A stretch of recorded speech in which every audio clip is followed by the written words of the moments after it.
So I'll tell you something that occurred to me. It was the year 1998 and I had gotten a job in this quiet little town. Now I required a place to live, and as soon as I found this old house at ridiculously cheap rent, I thought that I had won the jackpot. It was almost like a mansion, but there was something eerie about it. He gave me the keys, his face bearing a strange look. He said, "You can stay here, but promise me something: you are never going to open the last room on the top floor." I just shrugged and laughed at him. "Okay, sure," I said. Superstitions of the old man, right? Old house, nothing could possibly go wrong with that. Quiet for the first few days. Honestly, I was glad it was quiet. Then at the end of the week, things started to take on a different atmosphere. Night times, lying in bed, I started to hear footfalls above me. Heavy footsteps as though pacing back and forth. This was not house settling, it was actually footfalls. Now I'm not easily scared, but this was getting to me. I kept telling myself it's just an old house, it's nothing. But the footsteps wouldn't stop. They come at the same time every night, always above me, always pacing. One night I just decided I had to do something about it. I figured I will just go upstairs, look around a little, and make myself see there was nothing to be afraid of. So I went up with my flashlight, breathed in deeply, and went upstairs. The farther from the bottom level I went, the colder it grew. I may have been around the top by the time, but I sensed this chill in the air, which I did not understand why. I reached the door, the last room on the top floor. You know, the one the landlord warned me about. I stood there for a second, thinking about those words of that old man. But of course my curiosity got the better of me. I couldn't resist.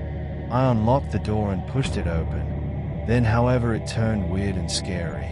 The place was cold to an Arctic, and the air was thick with sensations, the kind crushing upon my chest.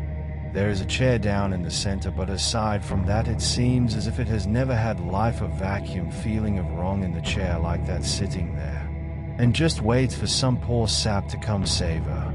I stepped inside and heard that door slam shut right behind me. I tried to open it, but it wouldn't budge.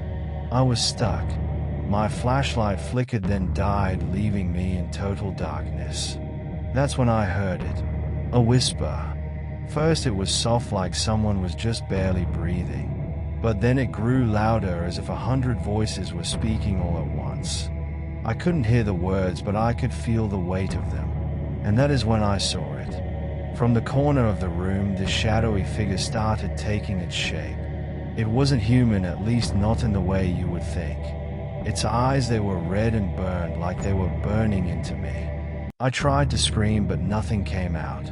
It was like my voice had been stolen. The figure leapt towards me before everything went dark.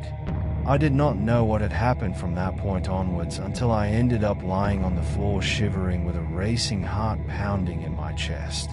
I do not know how long it was either. Everything remained silent, there were no whispers anymore. How I came out of that room, I still do not know. The neighbors found me the next day still cowering there, but I did not utter one word about that incident. I was just unable to. I left all my baggage that day itself and left from that town. I never again went back to that place. That house? Nobody stayed there since. People say that if you are listening, you could hear the steps and the whispering coming out from that room at the very end. And let me tell you something, I could still see the red eyes staring at me each time that happens. Well, so yes, maybe old man was telling me the truth after all about that room.